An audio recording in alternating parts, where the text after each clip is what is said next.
আপনার ঘর বাড়ি কিচ্ছু নাই, আপনি অজানা ভাবে চলে আসছেন? রাতে ছিলাম, রাতে একটা মসজিদের পাশে বসেছিলাম। সারা রাত? সারা রাত আমার মেয়েটাকে অনেক ভয় লাগছিল। আরে আপনি প্রথম রাত তাহলে এক মসজিদের পাশে ছিলেন প্রথম রাত? বিপদের মধ্যে পড়ে গেছি।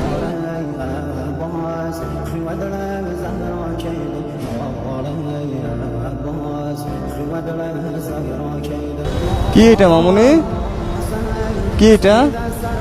ওজন মেশিন। কত করে? কত করে? হ্যাঁ, আসসালামু আলাইকুম। ওয়ালাইকুম আসসালাম। আপনাদেরই তো এটা না? কত করে ওজন মাপা? 5 টাকা 10 টাকা? আচ্ছা, আপনার মেয়ে তো এইভাবে রাস্তায় বসে আছেন কেন?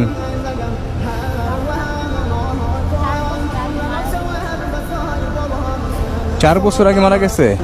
ওর বয়স কত তাহলে? 6 বছর। আর ওর বাবা মারা গেছে কত বছর আগে? 4 বছর আগে। ঢাকায় আসছেন কতদিন হলো? 2 দিন হলো আসছি। আপনার ঘর বাড়ি কিচ্ছু নাই, আপনি অজানা ভাবে চলে আসছেন। তো রাতে যদি উনি জায়গা না দিত তখন কি করতেন? রাতে ছিলাম, রাতে একটা মসজিদের পাশে বসেছিলাম।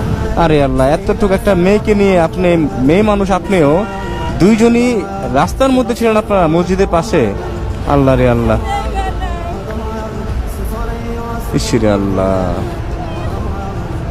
আপনাদের তো এই পরিবেশে থাকার মতো মানুষ মনে হচ্ছে না আমার, যে এই পরিবেশে আপনারা থাকবেন। এখন ভাই, আমাদের তো বাবা নাই, কেউ নাই, আমাদের দেখার মতো কেউ নাই। তো এইভাবে কতদিন থাকবেন আপু?